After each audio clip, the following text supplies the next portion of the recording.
श्री शिवाय नमस्तुभ्यम हर हर महादेव। दोस्तों, आप सभी लोग जानते हैं कि 3 जुलाई 2025 यानी गुरुवार को पड़ रही है आषाढ़ महीने की अष्टमी तिथि। और दोस्तों, ये वो तिथि है जो आषाढ़ महीने में पड़ने वाली सबसे बड़ी तिथि है, क्योंकि यह गुप्त नवरात्रि के दिनों में पड़ रही है और इसका बहुत ही बड़ा और विशेष महत्व होता है। पूज्य गुरु जी ने कहा है, अगर कभी भी मौका लग जाए और आषाढ़ महीने की गुप्त नवरात्रि अष्टमी तिथि गुरुवार को पड़ जाए तो आप लोगों को 11 चावल के दाने का उपाय तो अवश्य ही करना चाहिए। इन दोनों का संयोग बहुत ही कम आता है। और दोस्तों, पूज्य गुरु जी ने अपनी शिव महापुराण की कथा में बताया है, इस दिन आपको 11 चावल दाने वाला उपाय तो अवश्य ही करना चाहिए, क्योंकि ऐसा दिन पूरे साल में सिर्फ एक ही बार आता है। और दोस्तों, आप सभी लोग जानते हो कि गुरुवार अष्टमी का अगर सबसे बड़ा कोई उपाय है तो वो 11 चावल के दाने वाला उपाय है। तो दोस्तों, इस गुरुवार के दिन आप लोगों को इस 11 चावल दाने वाले उपाय को जरूर करना है। बहुत सारे लोग होंगे जिन लोगों ने इस उपाय को न किया हो, मतलब पूरा साल निकल गया और उन्होंने किसी भी दिन इस 11 चावल दाने वाले उपाय को न किया हो। पर दोस्तों, आपके पास एक आखिरी मौका बचा हुआ है जो कि 3 जुलाई के दिन है। तो इस दिन आप लोगों को इस वाले उपाय को जरूर कर लेना है। भले ही आपने पूरे साल भर इस उपाय को न किया हो, पर अगर आपने इस आषाढ़ महीने के अष्टमी के दिन अगर इस वाले उपाय को कर लिया तो आपको इस उपाय को करने का वो फल मिलेगा जिसकी आपने कभी कल्पना भी नहीं करी होगी। इसीलिए आप लोग इस वाले उपाय को एक बार जरूर कर लेना, ताकि आप लोगों के हाथ से यह मौका ना जा सके और आपको इस उपाय को करने का फल मिल सके।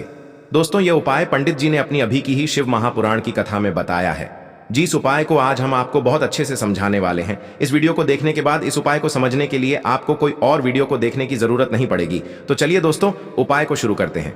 देखिए, यह इस आषाढ़ महीने के गुरुवार के दिन यह इतना खास होता है, इतना महत्वपूर्ण होता है। देखा गया है कभी कभी बड़े बड़े पूजा पाठ अनुष्ठान से जो मनोकामना पूर्ण नहीं होते, वो इस आषाढ़ महीने के अष्टमी के दिन एक छोटे से उपाय करने से ही आपकी मनोकामना पूर्ण हो जाती है। और बहुत सारे लोगों ने इस उपाय को किया भी है और उनको इस उपाय को करने का फल भी जरूर मिला है। अगर आप लोग भी इस उपाय को गुरुवार अष्टमी के दिन करना चाहते हैं तो आप इस उपाय को पहले अच्छे से समझ लेना, सुन लेना, उसके बाद करना। आपको इस उपाय का फल जरूर मिलेगा। और इस उपाय को कर लेने से आपके घर में चाहे किसी भी प्रकार की दुख और समस्या क्यों ना चल रही हो, आपको उसका कारण भी नहीं पता है कि भाई ये समस्या किस कारण से चल रही है, उसका कुछ भी कारण हो सकता है, जैसे पितृदोष हो सकता है या किसी भी तरह का मंगल दोष भी हो सकता है। तो इस दिन आप लोगों को यह वाला उपाय कर लेना है। यह एक ऐसा उपाय है जिस उपाय को अगर किसी विशेष दिन पर किया जाए तो भाई उस विशेष दिन का जो है वह तो हमें मिलता ही मिलता है, पर हमने उस दिन पर इस उपाय को किया है तो हमें उससे भी बड़ा फल मिलता है और फल बहुत जल्दी मिलता है, क्योंकि आप इस उपाय को बहुत ही बड़े और विशेष दिन पर कर रहे हो। तो चलिए अब उपाय के बारे में बात करते हैं, लेकिन उससे पहले आप लोगों को यह जानना आवश्यक है कि आखिर यह उपाय किस समय करना है, किसको करना है और कैसे करना है। तो चलिए हम आगे आपको वीडियो में एक एक करके बता देते हैं। लेकिन उससे पहले अगर आप लोग हमारे चैनल पर नए हैं तो हमारे चैनल को सब्सक्राइब कर लेना और इस वीडियो को लाइक करके कमेंट बॉक्स में श्री शिवाय नमस्तुभ्यम ओम नमः शिवाय जरूर टाइप कर देना। और अपने फायदे के लिए, गरीबी दूर करने के लिए इस वीडियो को पूरा देखकर जाना, तभी आपको लाभ की प्राप्ति होगी। यदि आज आपने वीडियो को बीच बीच में से देखा, काट काट कर देखा, तो आपको जीवन में कभी सफलता हासिल भी नहीं होगी। तो दोस्तों, इस 11 चावल के दाने वाले उपाय को हमें इस अष्टमी के दिन कैसे करना है, किसको करना है, किस समय करना है और कहां पर करना है, ये सारे सवालों के जवाब आपको इस वीडियो में मिल जाएंगे। और जो ये वीडियो देखेगा भाई, उसको 11 चावल के दाने वाला उपाय जरूर करना चाहिए, क्योंकि इस दिन एक चावल के दाने का भी बहुत ही बड़ा और विशेष महत्व होता है। और जब बात आ जाए 11 चावल के दाने की तो ये सोने पे सुहागा वाली बात हो जाती है और ये एक बहुत ही बड़ा उपाय हो जाता है इस गुरुवार अष्टमी तिथि का। तो अब दोस्तों, इस 11 चावल के दाने वाले उपाय को आखिर करना किसको है, सबसे पहले हम लोग वो बात जान लेते हैं। तो देखो, घर की जो बड़ी माताएं बहनें होती हैं, उन माताओं बहनों में से कोई भी एक बड़ी माता बहन इस वाले उपाय को कर सकती है। और दोस्तों, अगर आप चाहें तो अपने घर में से सभी सदस्यों को भी इस उपाय को करवा सकते हैं। अगर किसी व्यक्ति की खुद की कोई मनोकामना है, खुद की कोई दुख और परेशानी है जो कि वह अपने लिए ही करना चाहता है इस वाले उपाय को, तो वह खुद अपने लिए भी कर सकता है। बाकी अगर कोई घर में से ऐसा है जो कि अपने पूरे घर परिवार की सुख और शांति के लिए ये वाला उपाय करना चाहता है तो भाई वह भी कर सकता है, उसमें भी कोई दिक्कत वाली बात नहीं है। कहने का मतलब ये है कि इस उपाय को हर एक सदस्य भी कर सकता है और पूरे घर परिवार के सदस्य के लिए घर की बड़ी माताओं बहनों में से कोई एक माता बहन भी कर सकती है। माताएं बहनें अगर घर में उपस्थित न हो या वो यह वाला उपाय न कर पा रही हो तो फिर घर का कोई बड़ा सदस्य भी इस 11 चावल के दाने वाले उपाय को कर सकता है, चाहे फिर वह पुरुष ही क्यों ना हो। उसमें कोई भी दिक्कत वाली बात नहीं है। अब दोस्तों, इस 11 चावल के दाने वाले उपाय को हमें करना कहां पर है? हमें इसे शिव जी के मंदिर में जाकर करना है। बहुत सारे लोग प्रश्न करते हैं हर एक उपाय को करते समय, क्या हम इस उपाय को घर पर कर सकते हैं? तो इस वाले उपाय को आप घर पर नहीं कर सकते हो। इस वाले उपाय को करने के लिए आपको शिव जी के मंदिर ही जाना पड़ेगा। उसके बाद में दोस्तों जो अगला प्रश्न निकल कर आता है वो यह आता है इस उपाय को लेकर कि आखिर इस उपाय को हमें किस समय करना है, सुबह के समय करना है कि शाम के समय करना है। तो देखो, इस वाले उपाय को आप लोग सुबह के समय भी कर सकते हो और शाम के समय प्रदोष काल में भी कर सकते हो। अब अगर आप पूछो कि भाई सबसे उत्तम समय कौन सा रहेगा इस 11 चावल के दाने वाले उपाय को करने का, तो हम आपसे बस यही कहेंगे कि इस उपाय को आप सुबह के समय करेंगे तो ज्यादा बेहतर होगा। बाकी अगर प्रदोष काल शाम के समय भी करेंगे तो भी अच्छा होगा, उसमें कोई भी दिक्कत वाली बात नहीं है। तो अब दोस्तों जो अगली सबसे बड़ी और महत्वपूर्ण बात आती है वो यह आती है कि सुबह अगर हम उपाय को करेंगे तो हमें कितने बजे से लेकर कितने बजे तक के बीच में करना है, और शाम के समय प्रदोष काल में करेंगे तो हमें कितने बजे से लेकर कितने बजे के बीच में करना है। तो देखो, सुबह जितनी जल्दी हो सके आप उपाय को करने की कोशिश करना। बाकी अगर किसी कारणवश लेट भी हो जाओ, थोड़ी देर भी हो जाए, तो 10 या 11 बजे तक भी आप उपाय कर लेना, पर 12 बजे से ज्यादा देरी ना हो, ठीक है? इस बात का ध्यान रखना। उसके बाद में दोस्तों अगर शाम के समय प्रदोष काल की बात करें, प्रदोष काल का जो समय होता है वो शाम के 6 बजे से शुरू हो जाता है। मतलब शाम के 6 बजे से लेकर 7 बजे के बीच का जो समय होता है ये समय प्रदोष काल का समय होता है। पर अभी जो मौसम चल रहा है इस मौसम में जो है शाम बहुत देरी से होती है, तो आप इस उपाय को 7 या 8 बजे के बीच में भी कर सकते हो। मतलब शाम के 6 बजे से रात 8 बजे के बीच में आप कभी भी इस वाले उपाय को कर सकते हो, उसमें कोई भी दिक्कत वाली बात नहीं है। अब दोस्तों यहां पर इस उपाय को लेकर एक और सबसे बड़ी बात यह निकल कर आती है कि इस 11 चावल के दानों को हमें लेना कहां से होता है, और हमें इस उपाय को करने के साथ में क्या और कुछ भी सामग्री ऐसी होती है जो शिव जी के मंदिर लेकर जानी पड़ती है। तो देखो यहां पर हम आपको बता दें, सबसे पहले आप लोग ये जान लो कि यह जो 11 चावल के दाने वाला उपाय है, सिर्फ और सिर्फ आप उपाय की सामग्री लेकर कभी भी शिव जी के मंदिर मत जाना, क्योंकि हमें भगवान के सामने यह नहीं दर्शाना है कि अगर हम भगवान शिव जी के मंदिर आए हैं तो अपने फायदे के लिए आए हैं। तो इसलिए जो भी पूजन सामग्री है उपाय सामग्री है। 11 चावल के दाने, इसके साथ में आपको पूजन सामग्री भी जरूर लेकर जाना है। देखो, अगर सुबह के समय उपाय कर रहे हो तो सीधी सी बात है, 1 लोटा जल तो आप लेकर जाओगे ही जाओगे। वही 1 लोटा जल अगर मिट्टी का जल हो तो बहुत अच्छा रहेगा। मिट्टी का जल कैसे बनाया जाता है इसके लिए हमने पहले से बहुत सारी वीडियोस बना दी है। आपके पास इस दिन एक आखिरी मौका रहेगा मिट्टी का जल शिव जी पर चढ़ाने का और उपाय को करने का। बहुत बड़ा आपको इस दिन फल मिलेगा। तो इसलिए इस दिन हो सके तो भाई मिट्टी का जल चढ़ाना, तो अपने साथ में कम से कम 1 लोटा जल तो आपको लेकर जाना ही जाना है। अगर मिट्टी का जल नहीं है तो घर का जल भी आप इस्तेमाल कर सकते हो। इसके अलावा जो भी पूजन सामग्री है, देखो 11 चावल के दाने ये अलग आपके रहेंगे और जो आपकी पूजन सामग्री रहेगी वो अलग रहेगी। पूजन सामग्री में आप जो भी चीज लेकर जाना चाहे वो लेकर जा सकते हैं, उसमें कोई भी दिक्कत वाली बात नहीं है। वहीं अगर हम बात करें शाम के समय की, तो शाम के समय शिव जी पर जल नहीं चढ़ता है, इसीलिए शाम के समय आप लोग एक दीपक तैयार कर लें जो कि गोल बत्ती का आटे का शुद्ध देसी गाय का घी का होगा, है ना? इस बात का आप लोगों को ध्यान रखना है और इस दीपक को आपको घर से जलाकर नहीं लेकर जाना है, भगवान शिव जी के मंदिर में जाकर ही जलाना है। इस बात का भी आप लोगों को ध्यान रखना है। अब दोस्तों यहां पर हमें इस बात को समझना है कि यह 11 चावल के दाने हमें लेना कहां से है। क्या हमें दुकान से लेकर आना है या हमें अपने घर से लेना है या कहां से लेकर आना है और कौन से चावल लेना है, क्योंकि चावल भी बहुत प्रकार के होते हैं। तो देखो इन सभी सवालों के जवाब आप लोग एक बात में सुन लो कि भाई ये जो उपाय है, इस उपाय में आपको ये नहीं देखना है कि भाई कौन से चावल है कौन से चावल नहीं है। बस जो भी चावल ले रहे हो वो चावल का दाना सबूत होना चाहिए, मतलब साबुत होना चाहिए, टूटा हुआ नहीं होना चाहिए, कटा पिटा नहीं होना चाहिए। ये बात आपको ध्यान रखना है। बाकी आपका चावल बासमती हो या सादा चावल हो या कोई सा भी चावल हो, उसमें कोई भी दिक्कत वाली बात नहीं है।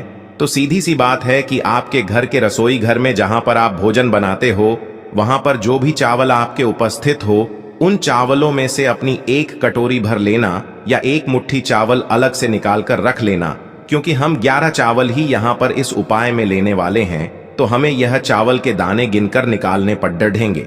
इस बात का आप लोगों को ध्यान रखना है। तो अपने उस चावल की कटोरी में से या चावल में से 11 ऐसे चावल के दाने आप लोग निकाल लो जो कि टूटे हुए ना हो, कटे पिटे ना हो, जिनमें कोई दाग ना लगा हुआ हो, है ना। अच्छे साबुत चावल के दाने 11 दाने आप लोग निकाल कर रख लो और इन्हें किसी भी एक कागज की पुड़िया में या किसी एक छोटी सी कटोरी में आप लोग रख लो, ताकि यह सुरक्षित रहे। आपके एक भी चावल का दाना इधर उधर ना हो और आपका उपाय भी पूरा अच्छे से हो जाए। तो भाई जैसे ही आपका उपाय की जो सामग्री है, 11 चावल के दाने ये तैयार हो जाते हैं, उसके बाद मैं आपको जो भी अपनी पूजन सामग्री है, सुबह के समय कर रहे हो तो 1 लोटा जल या पूजन सामग्री जो लेकर जाना चाहो उसकी भी तैयारी कर लेना। और शाम के समय जा रहे हो तो भाई अपना जो दीपक है उसे तैयार कर लेना, ठीक है। और उपाय को करते समय शुद्धता का विशेष रूप से ध्यान रखना, ठीक है। सुबह सुबह स्नान करने के बाद ही उपाय को करने की आप लोग तैयारी करना। उसके बाद अगर शाम के समय की बात करें तो शाम के समय आपको स्नान करने की जरूरत नहीं है, पर शुद्धता का ध्यान रखना है। आपको स्नान तो नहीं करेंगे, आप हाथ मुंह धोकर भी इस वाले उपाय को शाम के समय प्रदोष काल में कर सकते हैं, इसमें कोई दिक्कत वाली बात नहीं है। तो आप अपने उपाय की पूरी सामग्री तैयार करके आपके पास ही में जो आपका शिव मंदिर हो वहां पर पहुंच जाइए। सबसे पहले शिव मंदिर में जाकर आप लोगों को उपाय नहीं करना है, पहले भगवान के दर्शन करना है, भगवान से आशीर्वाद प्राप्त करना है, फिर शिव जी की शिवलिंग के पास में आना है। शिवलिंग के पास में आने के बाद आप जो पूजन सामग्री लेकर आए हुए हैं, जैसे कि सुबह गए हुए होंगे तो 1 लोटा जल और जो भी पूजन सामग्री लेकर आए हैं, आप उनसे भगवान शिव जी की पूजन कीजिए। सबसे पहले तो 1 लोटा जल ही चढ़ेगा, उसके बाद में आपकी पूजन सामग्री चढ़ेगी। उसके बाद में अगर दोस्तों शाम के समय अगर आप इस उपाय को कर रहे हो तो अपने साथ में कम से कम एक जो दीपक है गोल बाती का जो आप अपने साथ में लेकर गए हो, उस दीपक को मंदिर में जाकर अपनी माचिस से जलाना है और उस दीपक को शिवलिंग के पास में रखना है, ठीक है। इस दीपक को रखने के बाद ही आप लोगों को अपना ये वाला उपाय शुरू करना है। और दीपक को ज्यादा पास में मत रखना, वैसे भी गर्मी पड़ रही है, भगवान शिव जी को आंच नहीं लगनी चाहिए, है ना। तो भाई जैसे ही आपकी पूजा अर्चना हो जाती है, आप भगवान शिव जी को प्रसन्न कर लेते हैं। उसके बाद में शिवलिंग के पास ही में आप कहीं पर बैठ जाइए, सामने या आसपास जिस जगह पर आपको बैठना हो वहां पर बैठ जाइए और अपने वह 11 चावल के दाने अपने सामने निकाल कर रख लीजिए, क्योंकि अब यहाँ पर उपाय को यहाँ पर करने की आपको तैयारी करना है। और इस तरीके से जब आप उपाय करेंगे, पूजन सामग्री करने के बाद, पूजन अर्चना करने के बाद, तो आपको उपाय का फल बहुत जल्दी और बहुत बढ़ा होकर मिलेगा।